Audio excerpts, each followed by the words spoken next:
Hi guys! May nagtanong sa akin kung paano ko sinisave ang AI-generated video ko sa YouTube app.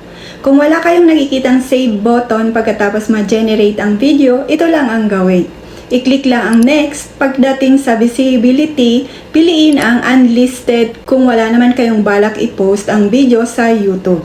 Sa ganitong paraan, hindi ito makikita ng publiko at pwede ninyo rin itong i-delete pagkatapos ninyo itong ma-save.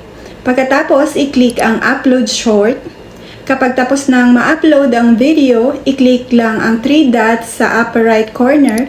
Pagkatapos, piliin ang save to device. Ayan, masisave na ang AI-generated video ninyo sa inyong phone. Kapag na-save na ang video, pwede na rin ninyong i-delete ang uploaded short kung hindi naman ninyo ito balak i-publish sa YouTube.